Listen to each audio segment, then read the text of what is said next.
It started small, with things that others would brush off as a mistake anyone could make. I misplaced an object, forget names of new acquaintances, or realise I'd already put the kettle on when I went to do so.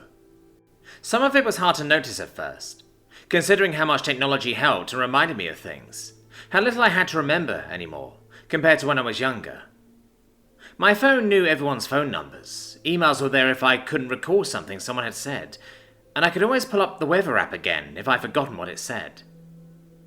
Then, mid-chew as I ate lunch one day, I realised I'd forgotten that Kelly's birthday was the next day, and had to scramble for a gift, which I think back on with disdain.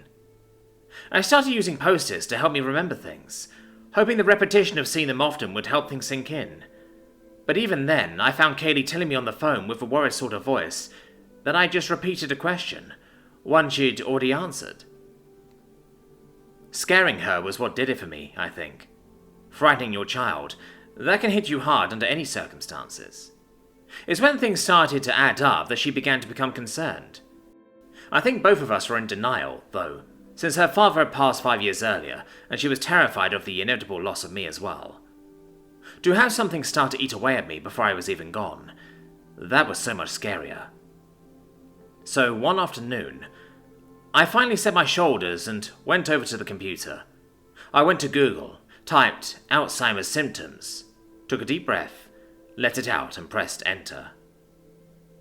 Alts.org, some government site, the Mayo Clinic, WebMD. Purple, purple. All the links were purple already. I gradually pulled back from the computer, feeling my hands start to tremble out of something other than old age. Swallowing hard, I clicked the first link that wasn't an ad, scrolling through, my heart sinking with everything I read. By the time I'd finished, I was in tears, sitting back tiredly into my comfy office chair. I wiped away my tears, nothing but simple exhaustion in me by this point. This was going to get so much worse. I could go out to get groceries and forget how to get home. I could lose time completely. I could burn the house down. And Kaylee, my poor daughter, already saddled with the chaotic life of being married with no less than 4 children, whom she loved dearly, whom I loved dearly, but clearly took priority over an aging mother, who would only go downhill from here, right? How could I possibly explain to her that I was going to do nothing but decline in brain function so severely that I would no longer even recognize any of them? But there was no getting around it. I saw those movies of people who rejected the evidence of their eyes and ears and rapidly deteriorating brain, and I wouldn't put that on her either. I'd stick myself in a home first. I had the retirement funds for it, and I'd get everything set up for what was to come. My hands trembled again, and I wiped at my eyes. I would just set it all up. A place to care for me where everyone could come visit, but they wouldn't have to worry about me at all.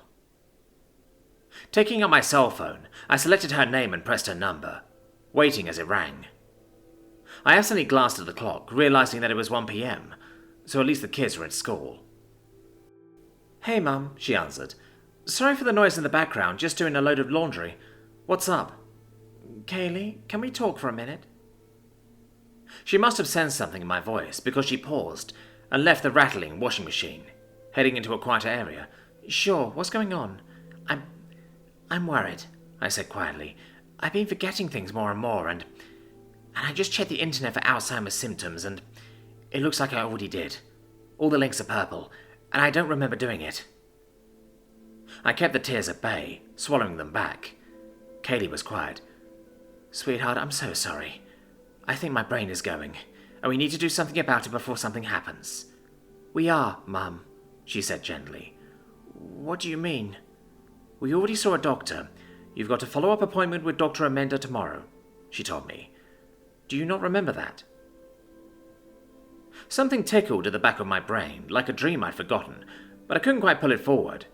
"We talked about this?" I whispered. "How many times?" "Just once," she said. "Yesterday, at the appointment.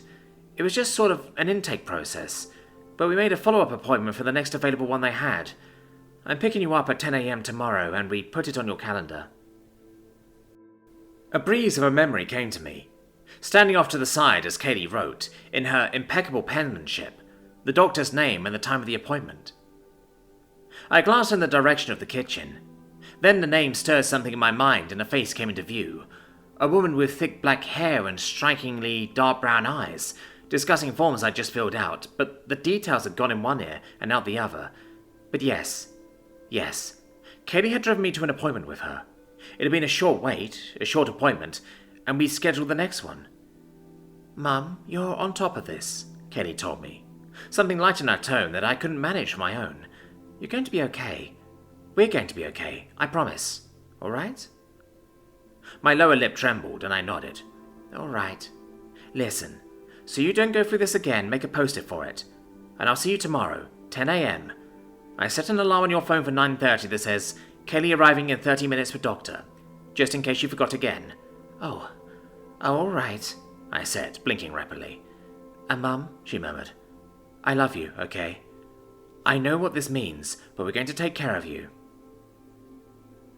Tears finally spilled from my eyes, and I nodded. "Thank you, sweetheart. Of course. I'll see you soon. See you soon." Hanging up the phone, I put it back in my pocket, out of habit now, lest I misplace it, and took a post-it and a pen from my desk. I wrote the note and stuck it on the side of my computer monitor, and then wrote an identical one for the fridge. "You're seeing a doctor for Alzheimer's already. Kaylee loves you. Everything is going to be okay."